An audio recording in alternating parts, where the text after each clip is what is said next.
Salve pessoal, vamos dar sequência ao nosso estudo agora sobre a inscrição de dívida ativa que vai se espelhar, vai se retratar na certidão de dívida ativa, que por sua vez é um dos aspectos a serem controlados pelo juiz no momento de exame da inicial para o despacho da inicial da nossa execução fiscal. Falávamos no bloco anterior sobre a menção do nome dos demais corresponsáveis eventualmente existentes, que devem então estar constantes lá da inscrição e, por sua vez, na certidão de dívida ativa.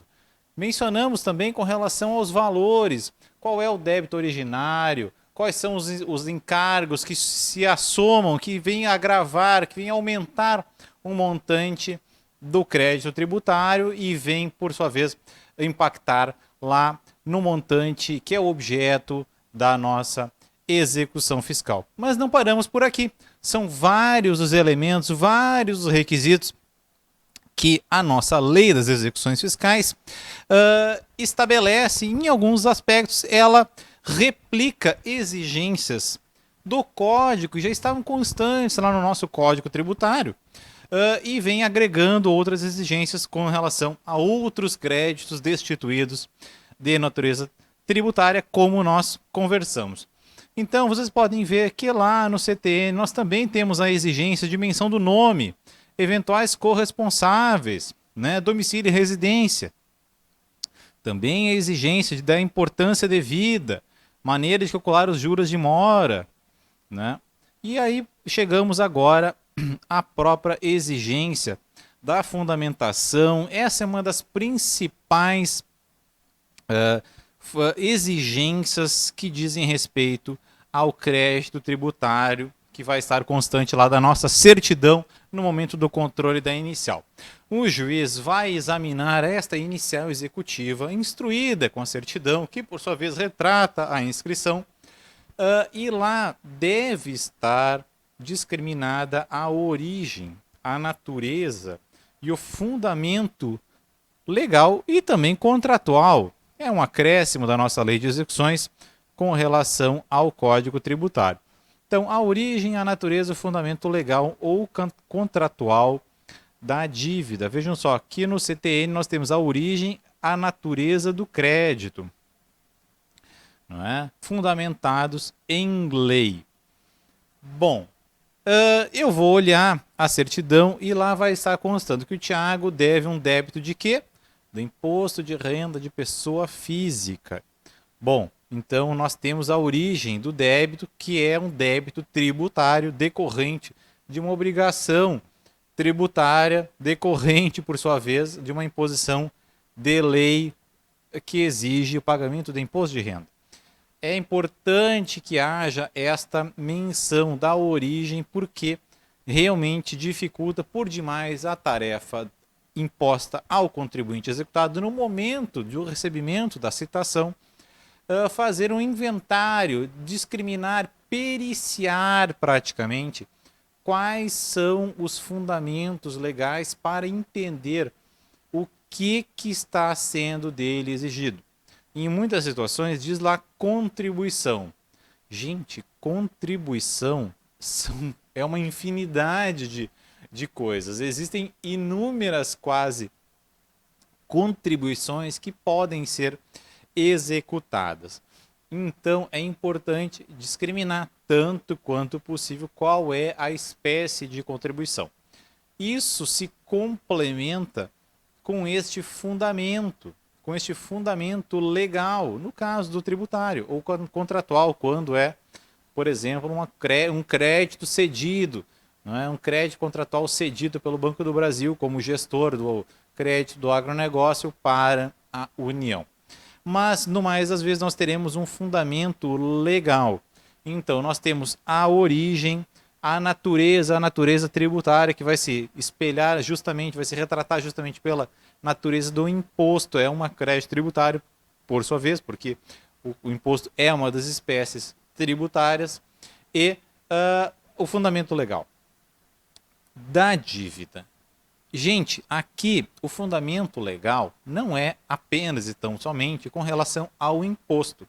é preciso uma fundamentação devida, uma fundamentação que discrimine, que seja clara minimamente com relação aos demais encargos que estão sendo também exigidos, que se assomam ao montante da execução. Vejam só, nós temos um crédito de imposto de renda de pessoa física do ano de 2018. Nós temos mais o quê? Nós temos juros de mora, calculados pela taxa Selic no caso dos débitos tributários federais. Estes juros estão discriminados, existe lá uma menção do termo inicial. Diz lá na certidão que existe a incidência de juros de mora. Diz lá que existe a incidência de uma multa de mora. Diz lá que tem também a cobrança do encargo substitutivo dos honorários advocatícios em proveito da Fazenda Pública, da Fazenda Nacional, no caso da exequente Fazenda Nacional. Ou outras autarquias da União. Bom, além da menção destes encargos, além de se especificar um momento temporal, um momento em que a partir do qual vai se incidir essa taxa de juros, vai haver a necessidade de fundamentação legal da cobrança de cada um destes encargos. Gente, não é inédito haver a cobrança de um determinado encargo que se somou ao montante do próprio tributo, por exemplo, uma multa, e esta multa não veio devidamente fundamentada.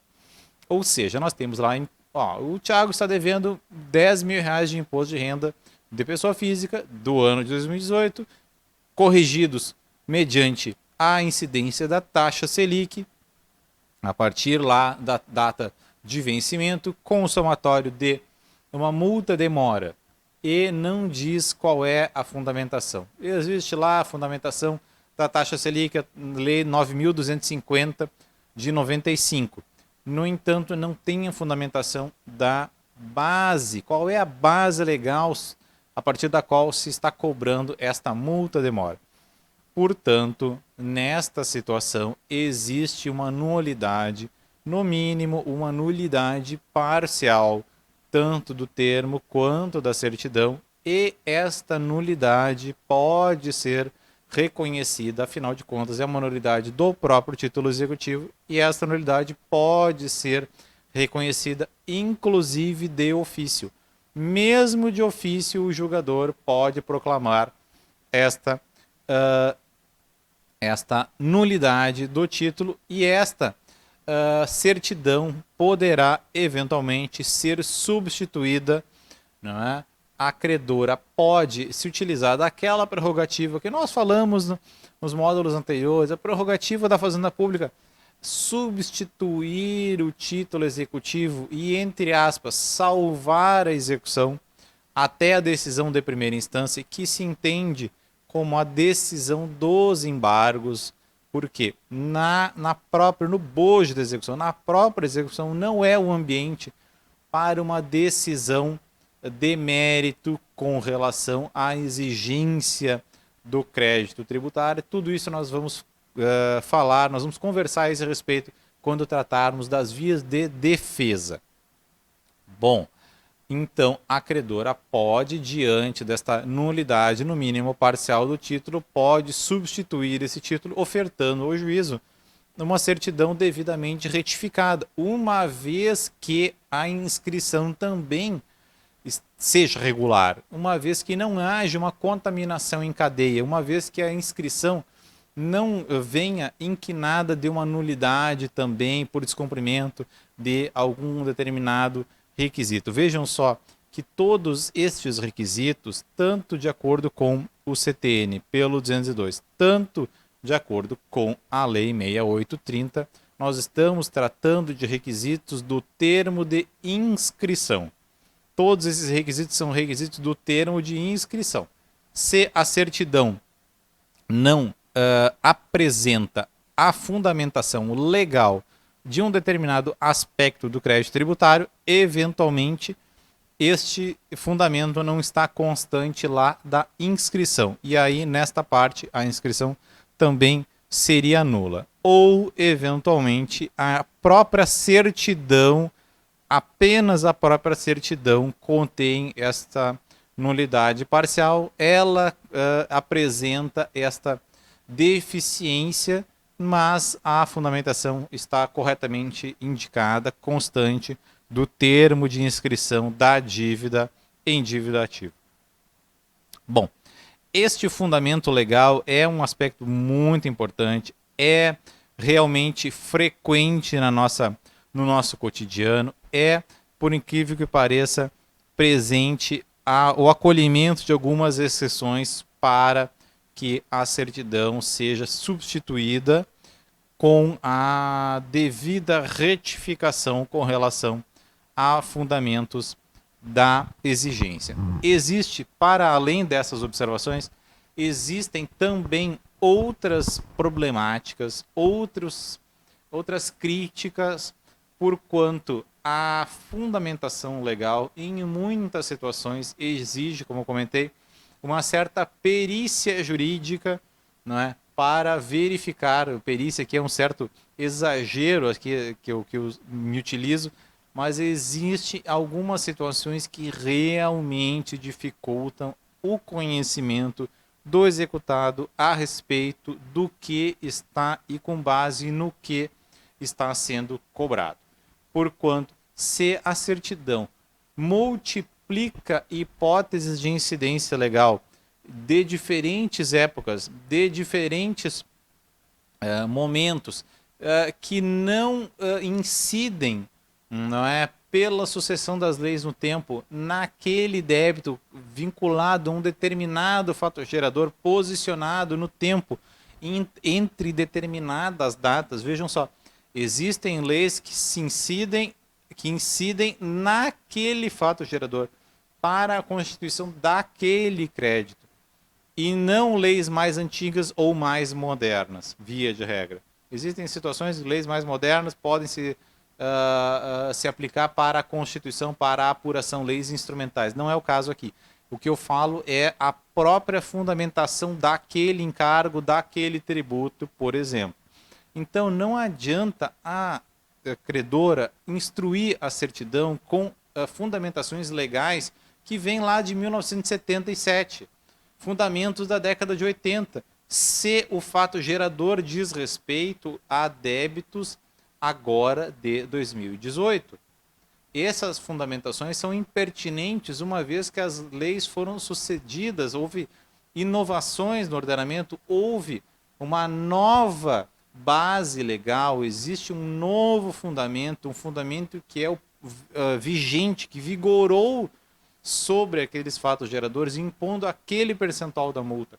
Isso dificulta a vida do executado ter acesso a uma certidão que multiplica as bases. Não é incomum, lamentavelmente, a jurisprudência não vem acolhendo as alegações de cerceamento de defesa, por quanto haveria a suficiente indicação de bases legais e, em outras palavras, fica a cargo do executado e seus advogados, normalmente, avaliar, identificar, praticamente descobrir qual é a fundamentação legal incidente, que incidiu, que não está explícita, mas que efetivamente regulou a cobrança daqueles determinados encargos. Então, em algumas situações, nós precisamos nos valer de alguns códigos que instruíam as certidões de dívida ativa, indicando o código 02 é contribuição previdenciária incidente sobre a folha de salário. O código 29, é multa moratória cobrada da empresa na situação de não pagamento dos débitos confessados em GFIP. E por aí vai. Então, são códigos que às vezes eram compartilhados com os juízes para que houvesse uma praticabilidade para a identificação das bases legais que incidiam sobre os débitos. Com relação ainda a esse aspecto, é necessário, é impositivo que exista uma devida incidência, ou seja, exista a incidência da lei correta. É possível que a credora, a entidade credora, indique qual é a base legal daquele determinado encargo, por exemplo, uma multa. É possível que a credora indique a base legal daquela multa, não é? E no futuro, depois daquele fato gerador, houve uma lei tributária mais benéfica ao contribuinte. Esta lei deveria estar lá prevista como regulando aquele fato. No entanto, é possível ao contribuinte invocar, requerer a aplicação retroativa desta lei penal tributária, ou melhor dizendo, desta lei tributária penal que penaliza a infração tributária, que é a mora, penaliza essa mora e invocando uma lei posterior mais benéfica, não é? E favorecendo o contribuinte. Afinal de contas, o crédito deve ser um crédito legal. Ele só pode ser cobrado mediante uma devida fundamentação legal. Se o próprio Código Tributário Nacional permite a retroatividade, com algumas balizas, da lei que traz penalidades pecuniárias mais favoráveis, mais benéficas, mais benevolentes, não tão gravosas, esta base legal é a que deve regular a imposição daquele determinado encargo, no nosso caso, no nosso exemplo, a multa de mora. Então, esta fundamentação legal, ela tem múltiplas consequências que vai repercutir também lá na defesa do executado diante da execução fiscal.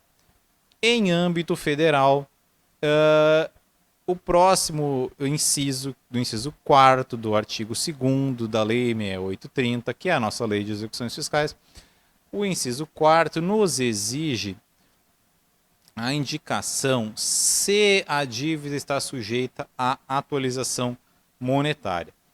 Porque a taxa Selic acabou por absorver ela própria, servindo como juros e correção monetária. Ela apresenta esse caráter dúplice, então ela substitui, ela isenta o executado de pagar outros juros e isenta o executado de pagar outra taxa de correção monetária. Então haverá a indicação meramente da taxa Selic com base na lei 9.250, unicamente, independentemente da imposição de outros juros, independentemente da correção monetária. A taxa Selic, na verdade, é uma taxa de juros, mas na verdade já expõe, ela replica, ela exterioriza uma expectativa de atualização monetária do mercado. Então ela tem esta dupla conotação. Ela tanto é taxa de juros quanto é correção monetária.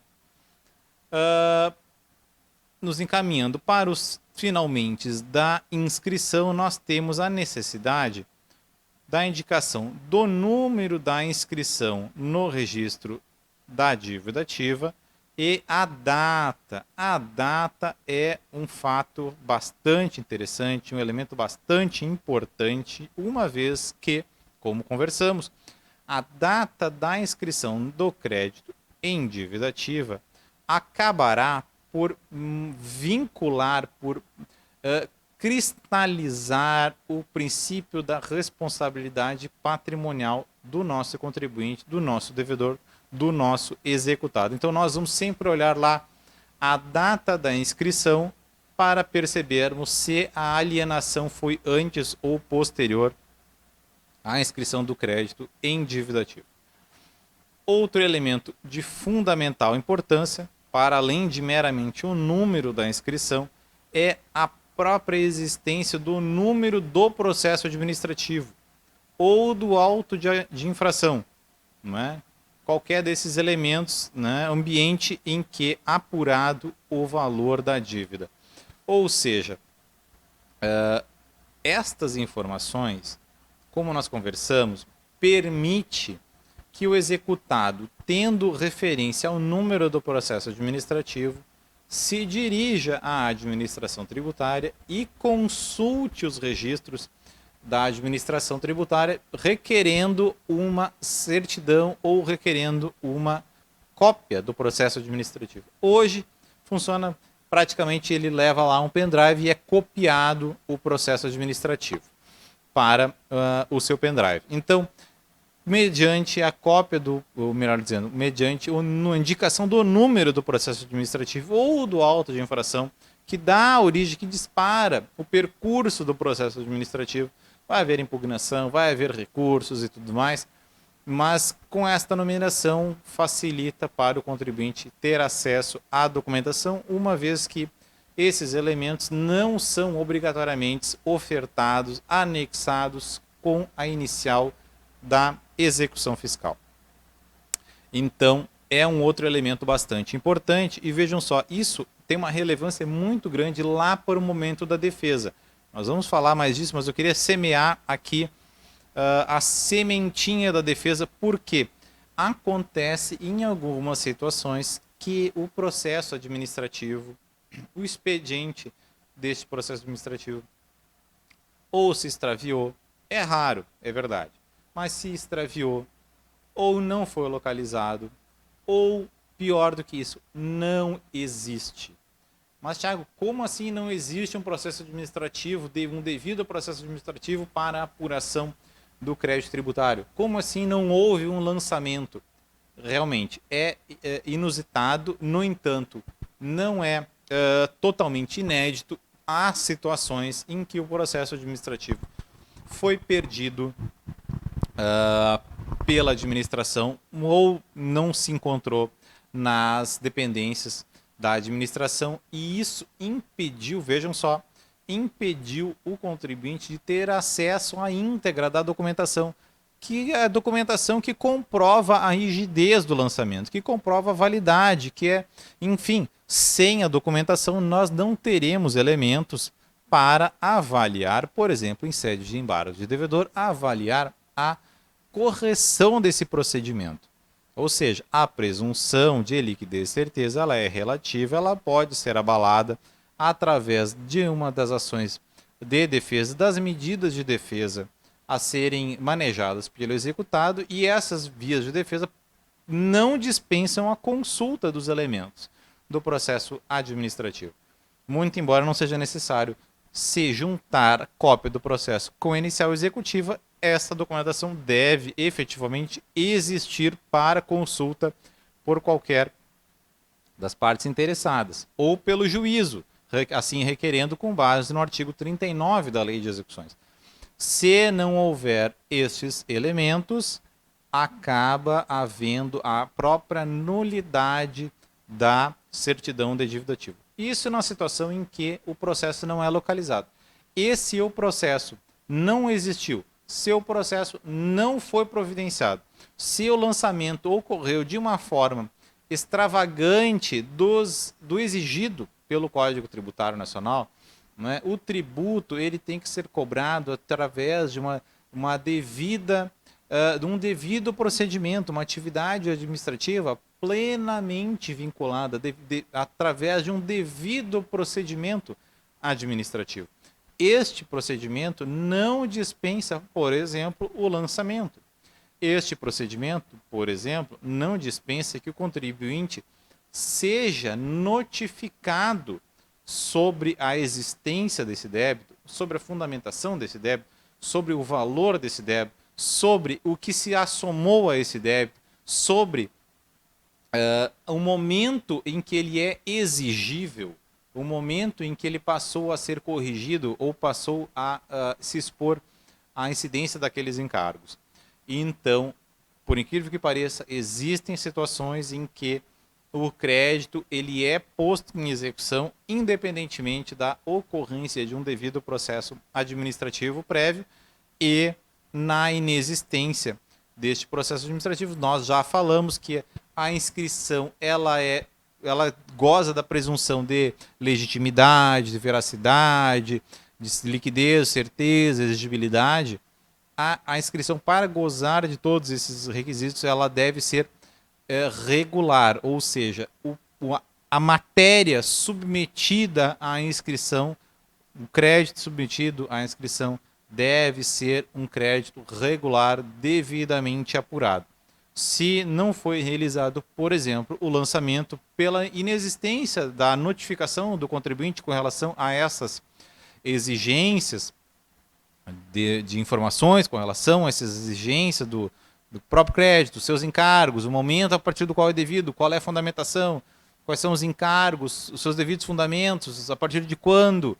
Se não houver esse devido lançamento, o crédito é nulo, a certidão é nula por falta de um procedimento administrativo. São todos elementos agitados a partir da própria exigência do número do processo administrativo, não é, no termo de inscrição e, por sua vez, na certidão de dívida ativa. Tanto o Código Tributário Nacional quanto a nossa Lei de Execuções expõem que a certidão de dívida ativa conterá todos os elementos do termo de inscrição. Ou seja, o crédito é inscrito em dívida ativa e a certidão retrata estes elementos do termo. Vejam só, o Código Tributário conterá, além dos requisitos, a indicação do livro e a folha da inscrição. São elementos que se complementam, afinal, nós temos aqui, vai haver, com base no parágrafo 3º, né, haverá a exigência da imposição todos esses elementos, melhor dizendo, parágrafo 5º, o parágrafo 5º vai exigir todos esses elementos relativos ao crédito tributário para uma devida inscrição em dívida ativa, para que a certidão goze daqueles atributos da presunção de liquidez e certeza. Vejam só, a lei trouxe já de uma forma bastante visionária a possibilidade do termo e da sua certidão serem preparados por processo eletrônico. Acho isso aqui muito curioso, né? O Código Tributário não tem semelhante disposição, não é? Mas o termo e a certidão já podiam ser em 1980, né?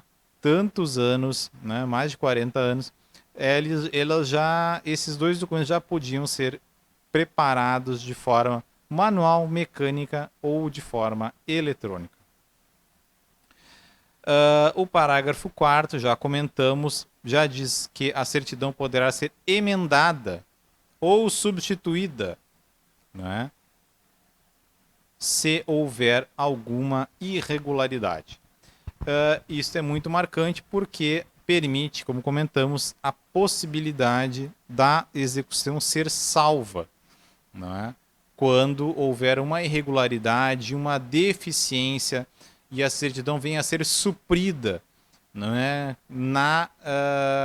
No acréscimo de elementos que venham a ser somados ao termo de inscrição e à certidão, por sua vez. Então, faltou a base legal de um encargo, a certidão pode ser substituída, pode ser emendada, pode ser complementada com esses elementos faltantes e, eventualmente, se o executado já tiver bens penhorados para a garantia da execução, ele pode ter assegurada a possibilidade de renovação dos seus embargos. Tá? Se ele já tiver oposto os seus embargos, vai se abrir um novo prazo para embargar a execução com relação a esta nova matéria que foi trazida para a execução fiscal. O parágrafo 9º, tudo ainda no controle da inicial. O parágrafo 9º traz uma situação bastante peculiar, são os créditos destituídos de natureza tributária, cobrados lá com base na lei, melhor dizendo, da emenda 7 de 77 até a superveniência do nosso sistema tributário nacional. Estas contribuições exigidas neste interregno não possuíam natureza tributária e se aplicavam, se eles aplicavam o prazo trintenário. Vamos ver aqui o artigo 144. Que era o prazo trintenário de prescrição e havia um prazo de 5 anos para a apuração destes créditos que eram destituídos de natureza tributária. Ou seja, olha aqui o 144. O direito de receber ou cobrar importâncias, né, dessas contribuições em 30 anos. Então, a prescrição destas contribuições fundamentadas na Lei 3.807 de 60 eram contribuições destituídas de natureza tributária cobradas com base neste prazo de 30 anos. Hoje, no entanto, a prescrição intercorrente vem sendo modulada. Afinal de contas, nós temos a previsão constante lá, só para deixar a nota com vocês, a previsão constante no artigo 40 da Lei das Execuções Fiscais, né?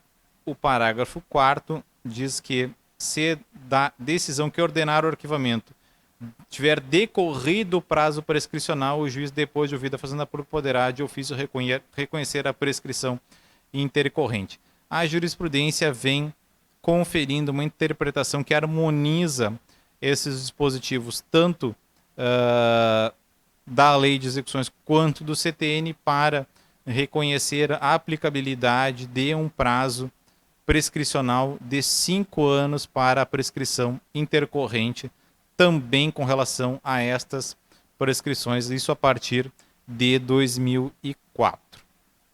Então, só deixo com vocês essa nota, porque a Lei de Execuções previa este prazo específico, mantendo a cobrança com relação a esse prazo de 30 anos dessas contribuições destituídas de natureza tributária. Na nossa VAR, nós ainda temos alguns processos físicos que estão sendo digitalizados, agora estamos nos últimos, mas nós temos ainda alguns processos físicos ajuizados lá na década de 70, aguardando o reconhecimento da prescrição intercorrente. À medida que a gente consegue digitalizar esses processos e acessá-los, intimar a credora para se manifestar previamente, a gente está reconhecendo a prescrição intercorrente também com relação a estes créditos. Esta dívida ativa, então, quando regularmente inscrita, goza da presunção de liquidez e certeza, já falamos dela. E mais do que isso, goza de todos aqueles atributos, a presunção de legitimidade, a presunção de veracidade e também a presunção de execuibilidade.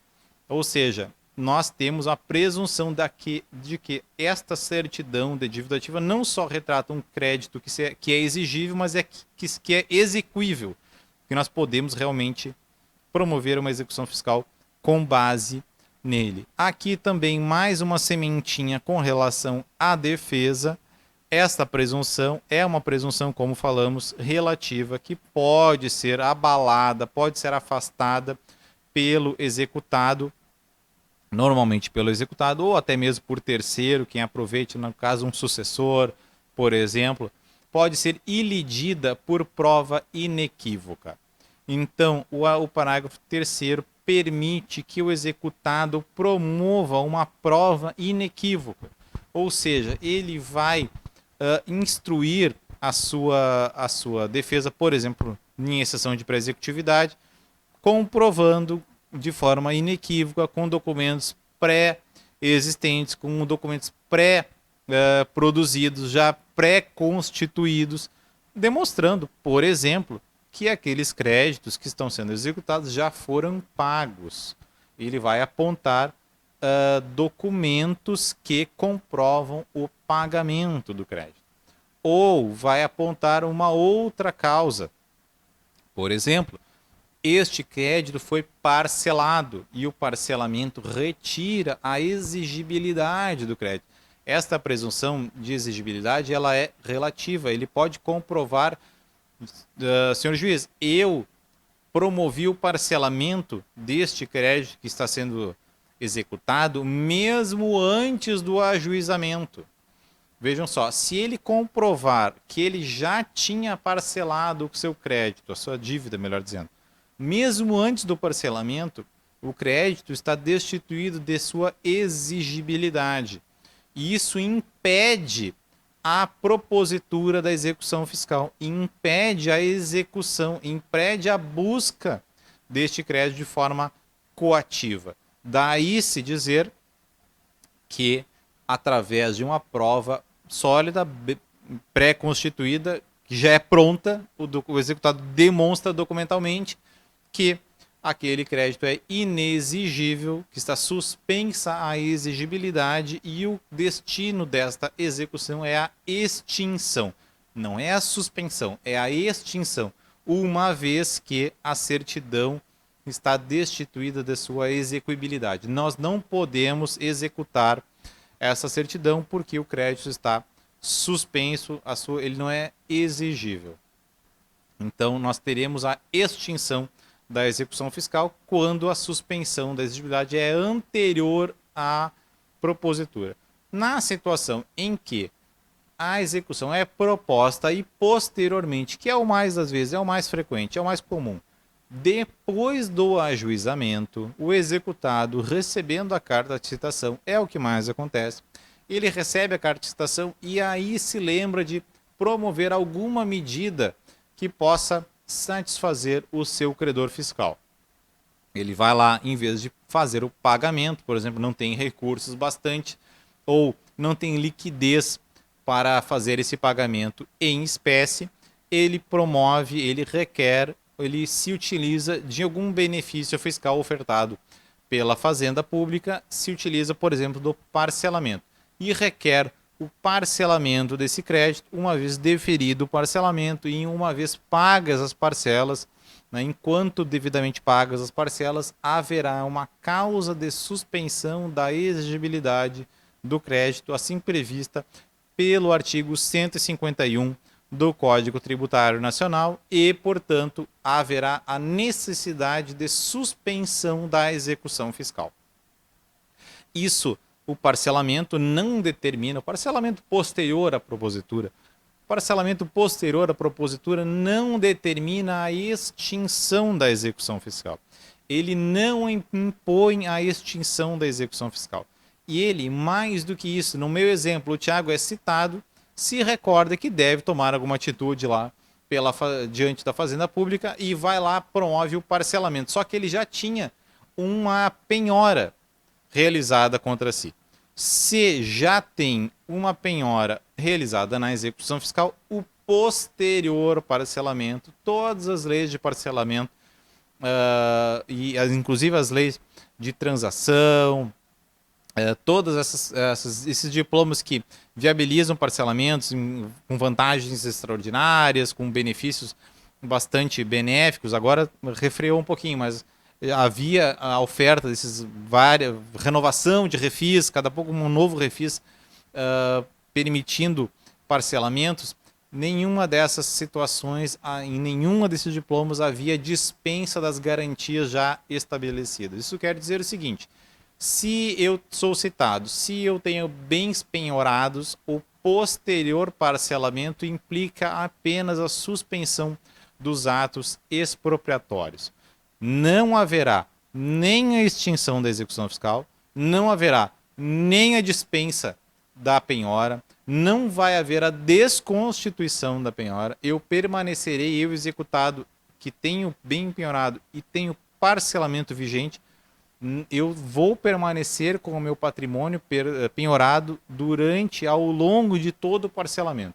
Uma vez pago o parcelamento e com isso saldado o débito, apenas e exclusivamente depois do pagamento vai haver necessariamente a liberação das garantias com extinção da execução fiscal, né?